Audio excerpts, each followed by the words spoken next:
Yes. Let's big up, Pete's, man. Big up, big up, big up. Yeah, yeah.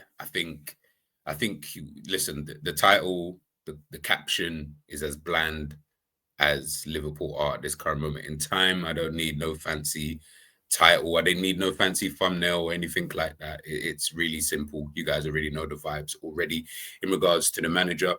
Um, I didn't even want, usually I've got like a nice little, like, I don't know, overlays and back. Yeah, there's no point.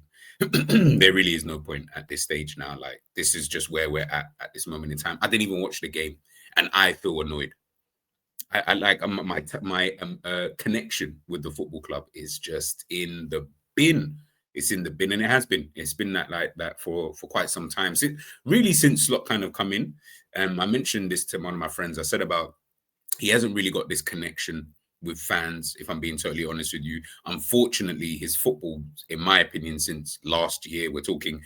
Let's just, you know what? I'll even be fair and I'll say, let's just go from this point. So whatever day you're watching this on, think back a year before this, right? So we're talking October, November of 2024.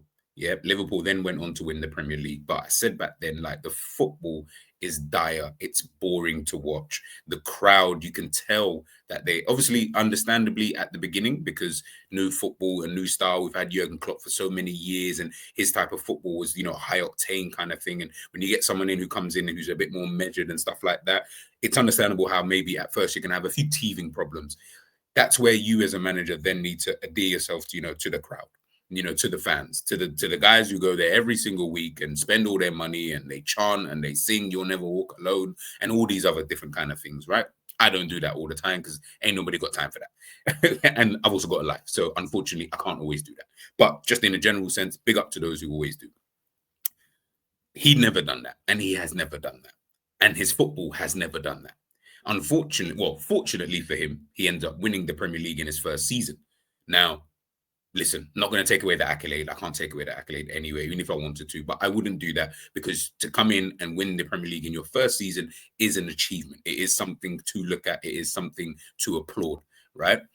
But the football wasn't good. I don't think the quality in the Premier League was that good last season. And I felt when you then got to Europe, yeah, you can see, yeah, you come up against a good team. And obviously PSG were absolutely on fire last season anyway. But you come up against a team like that, yeah, they're probably going to show you a thing or two. And I'm talking about we went away to PSG, 1-0. And it was probably, in my opinion, the most embarrassing game that I've seen under Slot. But bearing in mind, Liverpool have just lost 4-1 to PSV, and to PSV, right, in the Champions League. And I still think that PSG game was the most embarrassing because it showed me that as a team, as a club, and all that kind of stuff, I mean, there's still levels to this when it comes to this, playing football. There really is kind of levels, right? And PSV, listen, that's just more embarrassing more than anything else, right? That's just one of those. You're in a bad moment. Remember, Liverpool weren't in a bad moment last season. They weren't in that kind of bad space. And yeah, obviously we lost the League Cup and whatnot, but in a general sense, we were kind of still riding somewhat of a high because we were doing so well in the Premier League, and it looked like we were going to run away with the league and etc. etc. Everyone was gassed, Liverpool finishing top of the Champions League group phase, the first ever group phase and all this, and top of the Premier League. And it looked like everything was going to be great. Come up against Preston North End, you get fucked in that game. Then you come up against Newcastle, you lose in that game. You come up against PSG, you lose. And the way, not even lose, sorry, you win the first leg. But the way that game went said a lot for me. That's when I really saw the levels. Beforehand, I never liked the football, but I thought, you know what? Obviously, I have to give the guy a chance, innit? Ultimately, it's just one of those. You got to give him a chance. Let's see. Maybe things might improve. I'm not liking it, but maybe they can just improve. That just showed me levels. It just showed me levels, man. And I just think since then, if you want to be kind, even just since that point, since that PSG, the double header, it has just gone to shit, man. Now, we've obviously all seen the news from Indy and all that kind of stuff. And, he's spoken about Liverpool. By the time this video is dropped, I'm sure Liverpool they're going to be having this meeting, apparently. So, yeah, whatever that meeting is, it is what it is. Unless it results in a sacking, it actually doesn't really matter. I don't think fans are even going to really care that much, to be honest with you, unless he's going to be sacked.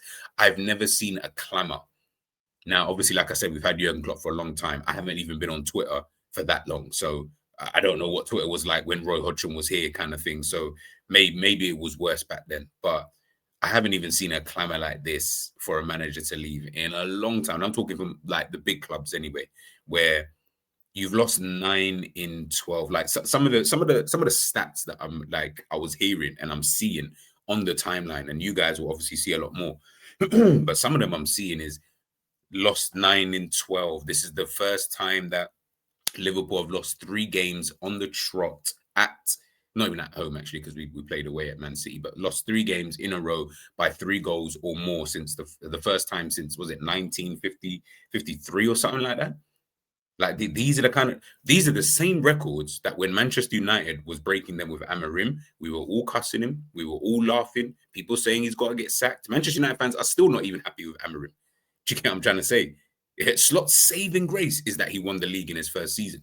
I've heard all the content creators saying, yeah, give him time. How much more time, bro? Even if you even want to go down the route of it's not all his fault, which technically it isn't, because he's not the one playing on the football pitch and he can't legislate for Van Dijk playing volleyball last night. Just gone. He can't legislate for that. Do you know what I'm saying? That's not on him at all. I don't blame him for that in the slightest. So I'll chalk off a goal. I'll chalk off 1 goal and I'll say, cool, 1 goal wasn't your fault. But the other 3, yeah, that's where we're starting to look at the system. Now we're starting to look at the players. Do the players even believe in you at this point? Keep coming out. We spoke about this on Enza's stream. Your Van Dijks are coming out every 2 seconds. We heard Curtis Jones. You probably all seen the video by now. Him, going talking about it, and yeah, this. I'm like, bro, you see all of this talking stuff, and you're not showing it on the pitch. I beg you, not just shut up. At this point, just keep quiet. It would actually just be better for you if you just kept quiet. Like if you just kept quiet and lost, then cool. Do you get what I'm trying to say? Like it is what it is. But the fact you keep coming out and then you just keep losing, you've just lost 3 games in a row now by 3 goals or more. You can not excuse. I'm not even going to count the Manchester City game, even though, of course, I should. But let's just, for 1 second, people just think with me. I'm not even going to count that game because it's Manchester City. We know you can get slapped by them at any given moment. Oh, that's Manchester City. But Nottingham Forest and PSV, on top of losing to Brentford, on top of losing to Palace, on top of losing to Galatasaray, on top of losing to Palace again and again. You've lost to them 3 times this season. Yeah. It's starting to get real dark. On top of scraping past Burnley. This was a win. That was a win. And we scraped past Burnley. People like, yeah, champions mentality. No, I'm sorry. Champions do not do that. They don't. Champions don't win their first 5 games scraping through. They just don't. I've never seen it, and I don't think I will see it. I don't see real big dogs. I don't see the real big boys do that. I don't. Not for that long. Not for this long. I can understand it when it's later on in the season. You're in game week 32 and you're just trying to get the wins because you just want to win the league. Context, no problem. We can kind of go.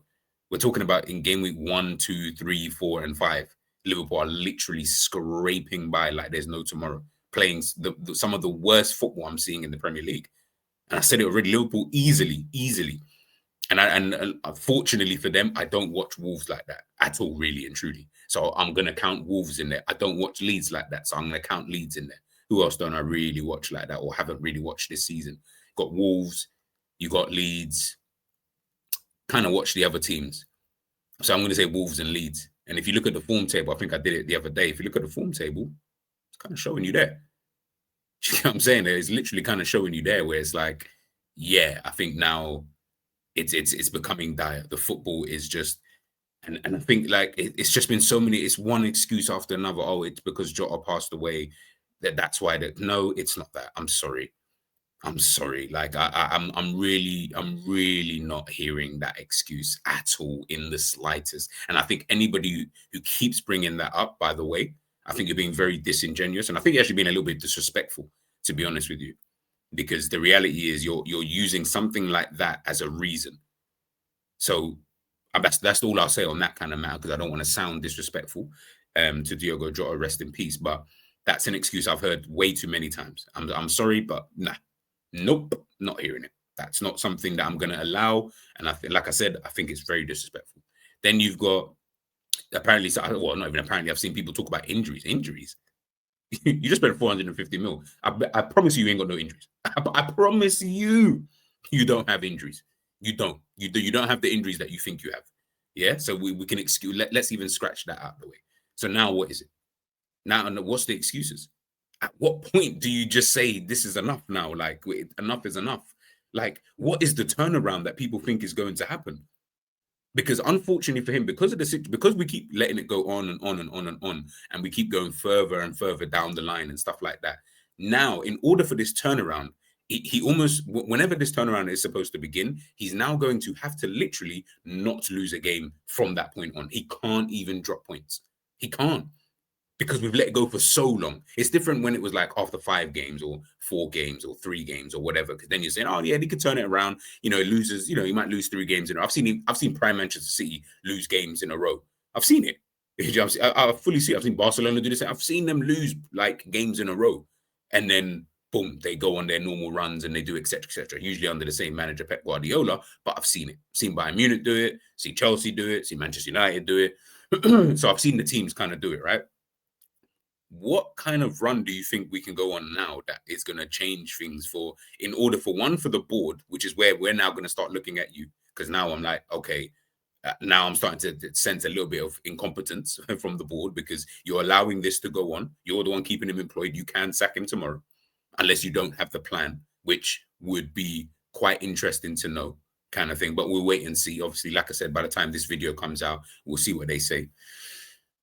I'm now thinking the players really are just not with you at all for whatever reason. Now, like I said, when it's individual mistakes, even though he's spoken about this, I'll give him a blight on individual things. When it's little things like, I don't know, someone passes out from the back or Van Dijk handballs it, and I can't blame you for that. That's impossible. I cannot blame you for something that someone else did. Doesn't make sense. But the way the team's shaping up, I watched a bit of the highlights of the game, and PSV were comfortable in possession from what I saw anyway. Again, I didn't watch the full game. So I just saw the highlights, and then I watched the extended highlights. But they looked comfortable in possession, playing out from the back. There was this defensive midfielder, I don't know what position he would be classed as, but it was a midfielder that they had on their team. I'm really going to have to try and find out who it is.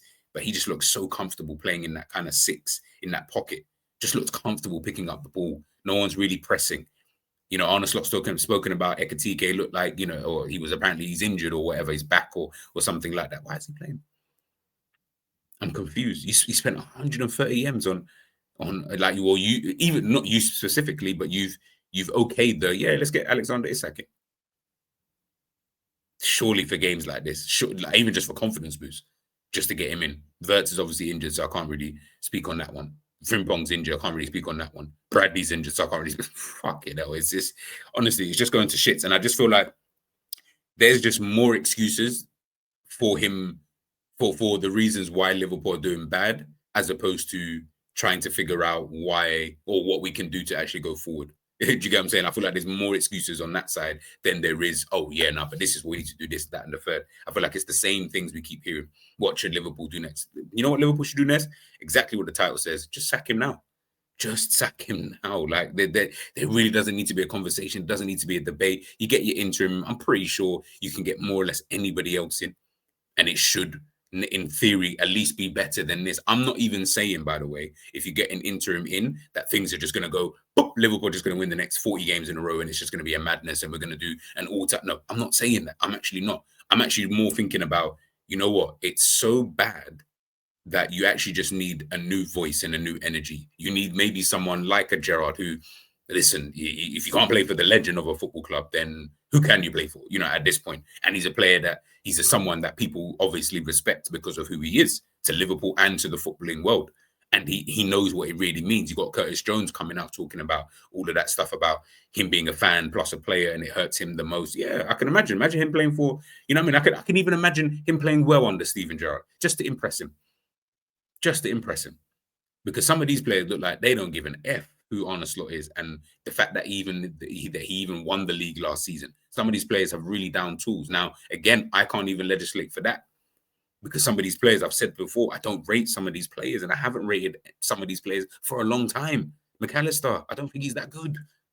I really don't think he's that good. Gravenberch, I think he's overhyped. I really do think he's overhyped. So Bozolai has been Liverpool's best player. I don't even think he's been all that. He's just been Liverpool's best player. Do you know what I'm trying to say? Like that. That's where we've gotten to. Is that where he's the best player, and rightly so. I think he has been Liverpool's best player this season. But what's he really doing? He's running around, he's pressing and that. He's just showing energy, not doing anything special, just doing what I would expect most players to actually do in his position. That's it. But this is where we're at this current moment in time, and this is where Liverpool are at. So, listen, man, I could talk and talk and talk and talk and talk, but yeah, like I said, you just got to sack the manager now. You just got to sack the manager, man. I don't. The thing is, I don't even care if you go on a 10-game winning run. And I said the only way I would care is if, and it's a very big if Liverpool start playing some of the best football, if not the best football in Europe. That's the only way this changes. It's the only way it changes, because what you don't want is to allow this to continue. Imagine Liverpool lose another 6 games between now and the end of the season, at the end of the year 2025. 6 more games to lose. I don't even know how many games we got left between now and the end of the year, but just even the fact that I'm even thinking 6 more games. Imagine if we just lost 6 more games out of potentially 10 to 15. That's a lot of games, bro. It's a lot of games to still lose on top of the games that you've already lost. And that's not guaranteeing that we win the other games. It's just guaranteeing that we just lose those 6. I don't know, man. Drop your thoughts in the comment section, man. Drop your thoughts. Let me know what manager do you guys want to see over here at Liverpool. I'd love to know the names. Let me know if it's an interim. Let me know if it's a full-time manager. Whoever, just let me know in the comment section who you want Liverpool to sign up as the manager for the football club. And yeah, we'll take it from there, man. But peace out, people. And I'll catch you soon. Catch you real soon.